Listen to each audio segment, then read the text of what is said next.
bom dia, meus irmãos e minhas irmãs, a graça e a paz do Senhor Jesus. Mais um dia na presença do Senhor. Bem-vindo fevereiro, hoje dia 1º de fevereiro. Muitos aí achando que janeiro estava demorando para acabar, né? Mas vamos dar graças ao Senhor porque até aqui Ele nos guardou, Ele nos abençoou. E devemos glorificar e engrandecer o nome dele, né, por termos chegado até aqui, né. Hoje eu vou deixar para vocês uma palavra que está lá no livro de Salmos, no capítulo 37, versículo 4, que diz assim: deleite-se no Senhor e Ele atenderá aos desejos do seu coração. Então, deixa eu te fazer uma pergunta. Você tem sonhado? Você tem sonhos? Como você tem reagido diante das adversidades, das dificuldades que a vida tem te trazido, tem te causado? Você tem reagido com incredulidade, com medo, com falta de esperança? Ou você tem reagido bem, com boas expectativas, com perseverança, com otimismo? Então, por que eu fiz a primeira pergunta, né? Com o que você tem sonhado, ou se você tem sonhado, né? Porque talvez você tenha parado de sonhar por achar que seus sonhos foram esmagados pelas circunstâncias, pelos problemas, né? Pelas adversidades contrárias que nos abordam no dia a dia, né? Então, vocês precisam entender que os sonhos, eles são necessários na nossa vida. Nós necessitamos sonhar, sim. Então, se nós estamos aqui vivos, os sonhos são necessários, excepcional para nós. Então, você já parou de sonhar? Se você já parou de sonhar, isso é um problema. Por quê? Porque pode representar que sua vida está num trajeto de dor, de melancolia, de ansiedade, de fracasso. Então, os nossos sonhos, eles são combustíveis da nossa alma. A mola propulsora da vida que nos lança para muito longe, para muito além daquilo que a gente pode imaginar, que os nossos pés podem alcançar ou podem nos levar. Então, os nossos sonhos, ele nos faz saltar diante dos muros altos das dificuldades que nos impedem, né, de ver tudo que tem de bom à nossa frente. Sonhar é pensar na possibilidade de um futuro melhor, apesar das circunstâncias de hoje, né, no mundo que a gente vive. Então, eu costumo dizer que ninguém sonha, não é verdade, ninguém sonha com algo ruim para si. Eu, por exemplo, não sonho com nada ruim para mim, nem para outras pessoas. Para quê? Né? A gente tem um pai, né?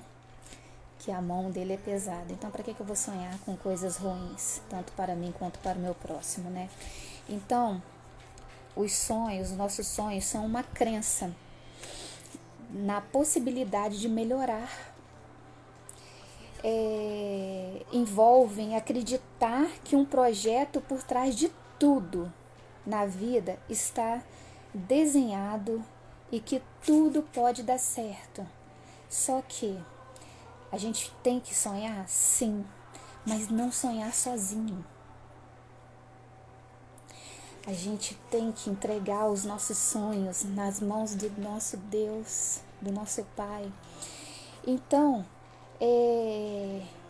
Davi, quando escreveu parte desse versículo, ele revela algo muito impactante para nós.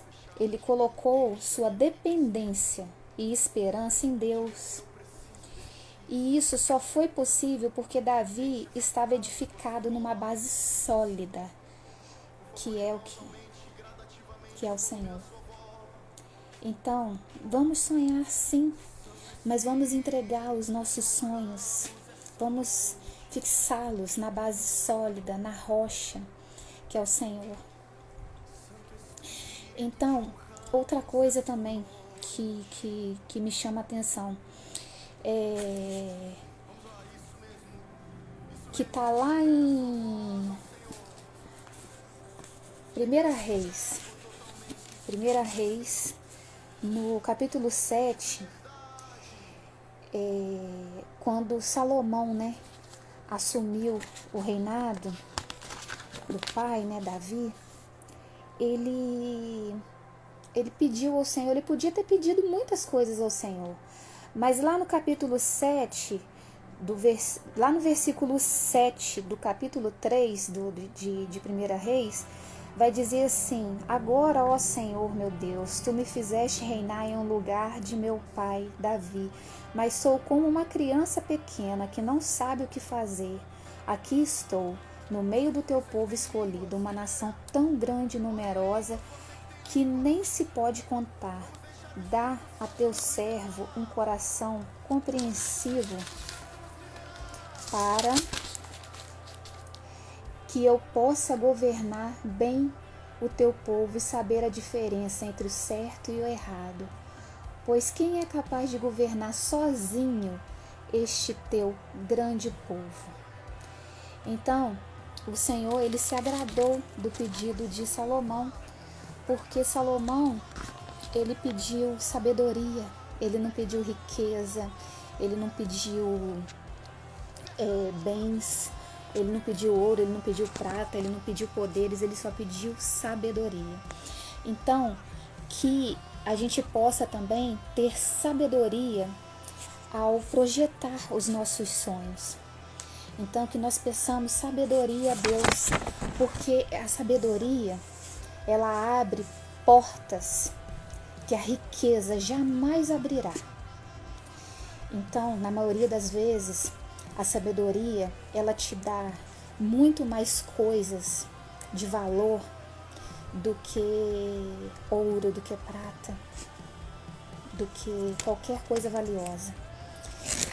Então, que além de você entregar os seus sonhos a Deus, peça a Ele sabedoria para projetá-los e para dar prosseguimento a eles, né? Então, muitas vezes, nós até sonhamos, mas se não tivermos Deus, nos tornamos vulneráveis em nossa estrutura e tudo acaba se perdendo no caminho, no percurso. Ou seja, se você não tem Deus, se você não tem sabedoria, você acaba se perdendo. Então, por isso, nunca ande sozinho. Não sonhe sozinho, não projete sozinho, pois muitos que assim o fizeram fracassaram. Busque se edificar no Senhor. Aproxime-se e compartilhe com o Pai todos os seus sonhos, seus projetos, sua vida, tudo que você deseja mudar, melhorar. Então, projete tudo no Senhor, pois Ele tem a direção certa para a sua vida. Com Deus, todos os nossos sonhos se tornam realidade. Então, Deus não precisa de nós para ser quem Ele é. Nós que precisamos dEle para nos tornarmos pessoas melhores. Ele é Deus. Ele já tem tudo que Ele precisa.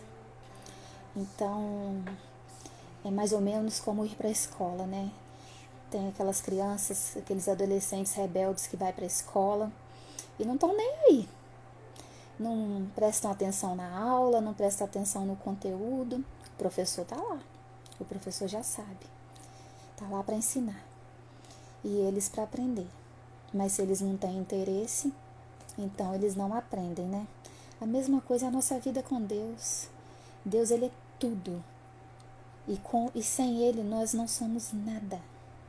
Então, não ande sozinho, não sonhe sozinho. Coloca Jesus, coloca o Senhor em tudo que você vier a fazer. E você não se arrependerá dos resultados. Você não se perderá no trajeto, no percurso. É isso, gente. Feliz quinta para todas vocês. E que Deus nos abençoe.